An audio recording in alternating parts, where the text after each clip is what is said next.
అదే టైంలో నార్త్లో ఒకళ్ళు కొంతమంది పాలిటిక్స్ చేసి ఆయనకి రానియకుండా సౌత్ అంటే చిన్న చూపు ఉండేది, రాలేదు. చిరంజీవి గారి కళని ప్రభాస్, అల్లు అర్జున్ నెరవేర్చారు. అది కూడా సాదా సీదా కళ కాదు. ఆ స్టోరీ ఏంటో తెలుసుకునే ముందు నాడు తెలుగు ఫ్యాక్ట్స్ ని సబ్స్క్రైబ్ చేసుకొని ఫాలో అయిపోండి. తెలుగు సినిమాకి గుర్తింపు లేని రోజులు అవి. చిరంజీవి గారు గతంలో గోవా ఫిల్మ్ ఫెస్టివల్ కి వెళ్ళారు. అక్కడ కేవలం బాలీవుడ్ నటుల ఫోటోలు మాత్రమే ఉన్నాయి. మన తెలుగు నటులైన ఎన్టీఆర్, ఏఎన్ఆర్ ఫోటోలు లేవు. దీంతో ఆయన చాలా బాధపడ్డారు. మన తెలుగు నటులకి గాని, తెలుగు సినిమాకి గాని ఇక్కడ గుర్తింపు లేదని, బాలీవుడ్ సినిమాని మాత్రమే భారతీయ సినిమాగా చూస్తున్నారని ఆవేదన చెందారు. ఎప్పటికైనా మన తెలుగు సినిమా భారతీయ సినిమా అనిపించుకుంటుందా అని అనుకున్నారు. నా ఈ కళ నిజమైతే బాగుండు అని అనుకున్నారు. న్యూఢిల్లీ, బాంబే ఇలాంటి చోట్లకు ఫంక్షన్స్ కి వెళ్తేనండి తెలుగు వాళ్ళకి గుర్తింపు లేదు. గోవా ఫిల్మ్ ఫెస్టివల్ కి నాకు మహానటుడు రామారావు గారి బొమ్మ లేదు, అక్కడ నాగేశ్వర గారి బొమ్మ లేదు.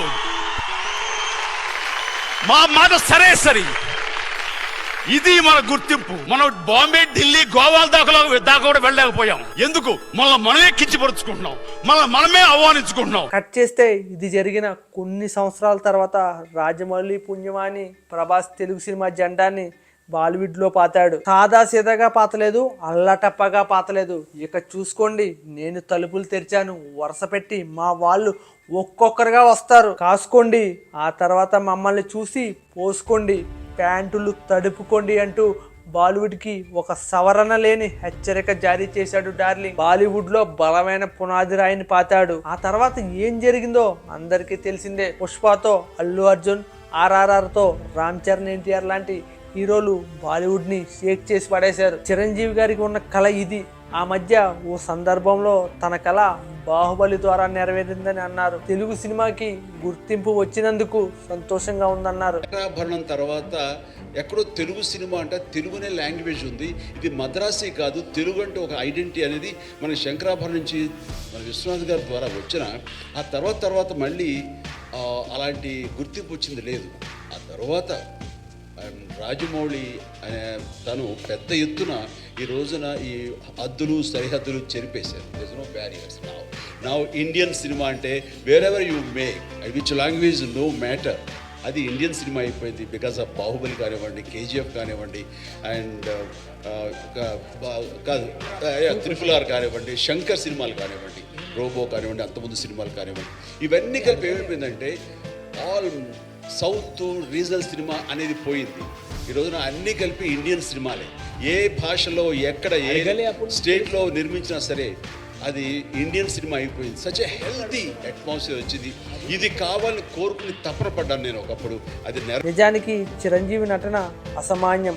కమర్షియల్ హీరోగా, మాస్ హీరోగా ఎంత అయితే ఉత్తేజపరిచారో, స్వయం కృషి, రుద్రవేణ, ఆపద్బాంధుడు వంటి సినిమాల్లోని తన నటనతో అదే స్థాయిలో అలరించారు. అయితే తెలుగు సినిమాలకి జాతీయ అవార్డులు వచ్చాయి కానీ తెలుగు నటులకు జాతీయ అవార్డులు రాలేదు. ఆ సమయంలో ఆపద్బాంధుడు సినిమాకు గాను చిరంజీవికి జాతీయ అవార్డు వస్తుందని అనుకున్నారు. కానీ అప్పుడు కూడా బాలీవుడ్ వాళ్ళు సౌత్ మీద వివక్ష చూపించి జాతీయ అవార్డు రాకుండా చేశారు. ఈ విషయాన్ని నిర్మాత ఏడెర్ శ్రీరామ్ గారు ఓ ఇంటర్వ్యూలో వెల్లడించారు. లేదంటే తొలి తెలుగు జాతీయ నటుడు చిరంజీవి అయ్యేవారు. అసలు మా పూర్ణోదయ సినిమాల్లో ఆయన 3 సినిమాలు యాక్ట్ చేశారు. ఆపద్ బాంధవుడు, స్వయం కృషి. వెరీ బిగినింగ్ తాయారమ్మ బంగారయ్యలో ఆయన అప్పటికే పాపులర్ ఆర్టిస్ట్ అయినా కూడా మా నాన్నగారు అడగంగానే ఒక గెస్ట్ క్యారెక్టర్ 2 minutes ఆయన మా నాన్నగారి మీద ఉన్న గౌరవంతో ఆయన యాక్ట్ చేయడం జరిగింది. అలాగే స్వయం కృషిలో అప్పటికే ఆయన సుప్రీం హీరో, అప్పట్లో పేరు ఆయన.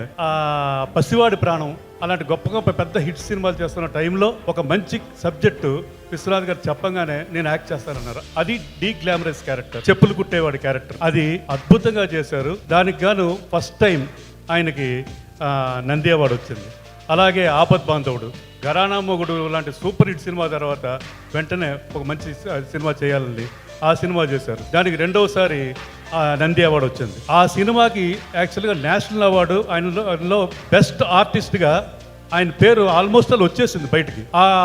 అదే టైంలో నార్త్లో ఒకళ్ళు కొంతమంది పాలిటిక్స్ చేసి ఆయనకి రానియకుండా సౌత్ అంటే చిన్న చూపు ఉండేది, రాలేదు. బట్ ఈ అవార్డ్స్ అన్నీ ఆయనకేమి ఇది కాదు, మన అందరి గుండెల్లో ఆయన చిరకాలం ఎప్పుడు ఉంటారు. ఆయన మెగాస్టార్, అదే పెద్ద అవార్డు ఆయనకి.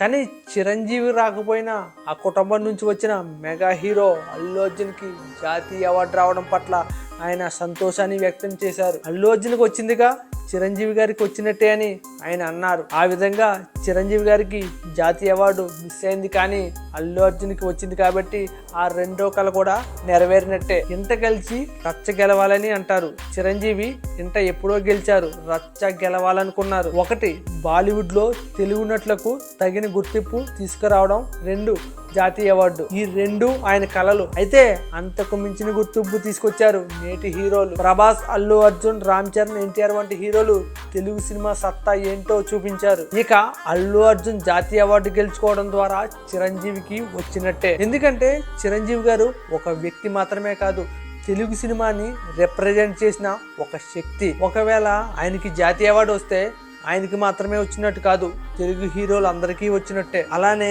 అల్లు అర్జున్ కి జాతీయ అవార్డు వస్తే అది ఆయనకి మాత్రమే కాదు, తెలుగు సినిమా నటులందరికీ వచ్చినట్టు. ఆయన కూడా తెలుగు హీరోలందరికీ ఈ అవార్డు అంకితం ఇస్తున్నా అని చెప్పారు. ప్రభాస్ బాలీవుడ్ కొమ్ములు వంచితే అల్లు అర్జున్ జాతీయ అవార్డు తీసుకొచ్చారు. ఆ విధంగా చిరంజీవి గారి కలలను ప్రభాస్, అల్లు అర్జున్ ఇద్దరు నెరవేర్చారు. అట్లుంటది బావా బామర్దులతోటి.